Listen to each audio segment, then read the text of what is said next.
Özellikle çatışmaların yoğunlaşmasıyla birlikte milletvekillerinin dokunulmazlığının kaldırılmasına dair bir tartışma gündeme geldi. Tartışmayı gündeme taşıyan Cumhurbaşkanı Erdoğan oldu ve dokunulmazlığın kaldırılmaması halinde parlamentonun ve hükümetin millete karşı sorumlu olacaklarını, tarihe karşı sorumlu olacaklarını ifade etti ve bunun üzerine hükümet bir teklif hazırladı.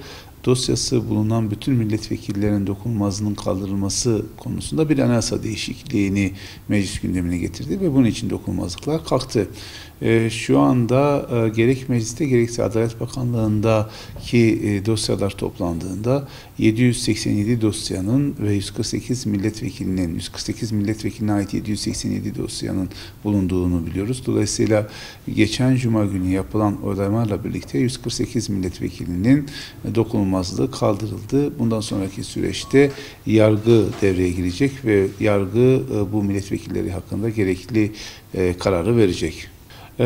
Sokaktaki vatandaş için anlaşılması gereken şu: milletvekilleri görevini yaptıkları müddetçe yargı muafiyetiyle koruma altına alınırlar. Bizim dokunulmazlık dediğimizden kasıt, yasama dokunulmazlığı derken kastettiğimiz şudur: bir milletvekili hakkında herhangi bir ceza davası açıldığında bu ceza davası milletvekilinin milletvekilliği görevi yaptığı süre içerisinde askıya alınır.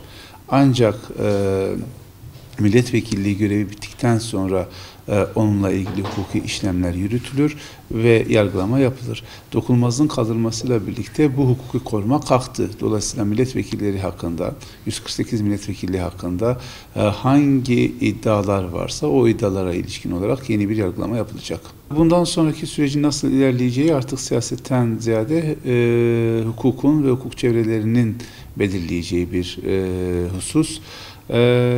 Eğer hukuk çevreleri hani milletvekillerini işte gözaltına alma, tutuklama gibi bir takım uygulamalara giderlerse bu toplumda ciddi bir sıkıntı yaratır.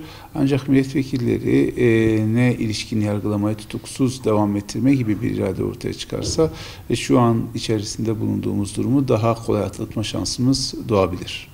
Milletvekilliklerinin hemen düşmesi söz konusu değil. Yani bir kişinin yargılanmaya başlaması onun milletvekilliğinin düşmesini doğurmaz. Milletvekilliğinin düşebilmesi için 1 yıldan daha fazla hapis cezası alması ve yüz kızartıcı suçlardan biriyle ilgili mahkumiyet kararının kesinleşmesi gerekiyor.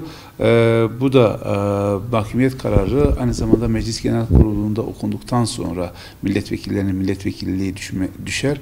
Yoksa yargılanmaya başladıkları andan itibaren milletvekillikleri düşmez. Aynı prosedür onlar için de geçerli. Yani onlara ilişkin de yargılama yapılır. Bu yargılama sonucunda bir hüküm tesis edilir, hüküm kesinleşir. Kesinleşen hüküm Meclis Genel Kurulu'nda okunduktan sonra milletvekillikleri düşer. Yoksa yargılamaya başladığı andan itibaren milletvekilliğinin düşmesi söz konusu değildir. Tartışma daha ziyade HDP'li vekiller üzerinden yürüdü bugüne kadar. Dolayısıyla dokunulmazlık dediğinde ilk olarak HDP'nin akla gelmesi doğal. Diğer taraftan baktığınızda bugün parlamentoda kabul edilen değişiklikle birlikte her ne kadar bütün partilere mensup milletvekillerinin milletvekili dokunulmazlıkların kaldırılması söz konusu olsa da burada asıl hedefin HDP olduğunu biliyoruz. Gerek Cumhurbaşkanı'nın gerek hükümetin yaptığı açıklamalarda HDP'li milletvekillere yönelik doğrudan ithamlar söz konusuydu. Dolayısıyla dokunulmazlık dediğinde bunun HDP ve HDP'li vekillerle ilişkilendirilmesi de doğal. Ara seçimin olabilmesi için parlamento üye tam sayısının %5'inde bir açıklığın meydana gelmesi gerekiyor. Bu 23 milletvekili demek. Dolayısıyla eğer 23'ten daha fazla sayıda milletvekilinin vekilliği düşerse bu durumda bir ara seçim söz konusu olabilir. Erken seçim bu milletvekilliği dokunulmazlığıyla ilintili tartışmalardan ziyade AK Parti'nin bundan sonra önüne koyacağı perspektifle ilgili kongre yapıldı biliyorsunuz. Bu kongreden sonra AK Parti kendi önüne birincil hedef olarak partili bir cumhurbaşkanlığı formülünü getirdi. Muhtemelen Haziran ayı içerisinde partili cumhurbaşkanlığını öngören bir anayasa değişikliğini parlamentoya getirecekler. Eğer parlamentoda bu kabul edilirse 2019 2019'a kadar geçen süreçte AK Parti herhangi bir seçime gitmeden bu süreci bu şekilde partili cumhurbaşkanı formülüyle götürmeyi isteyebilir.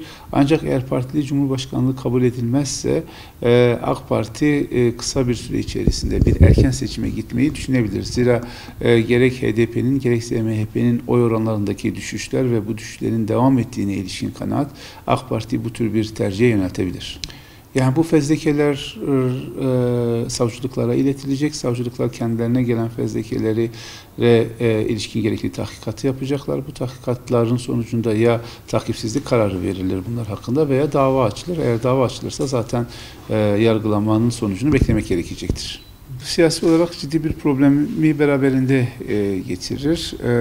Yani bir milletvekilinin kaldırıldığı durumda iki temel duygu ortaya çıkar. Bir tanesi bir mağduriyet duygusu oluşur ve bu mağduriyet duygusu üzerinden bir siyasi söylem inşa edilir. İkincisi o partiye oy veren tabanın daha bir tahkim olmasını, çekirdek tabanın daha fazla içine kapanması sonucunu doğurabilir.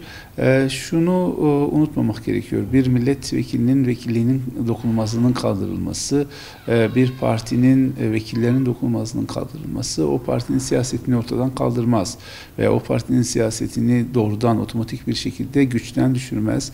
Dolayısıyla yapılan iş, bugün yapılan iş doğal hukuki süreci, doğal siyasi süreci hukuki bir müdahaledir.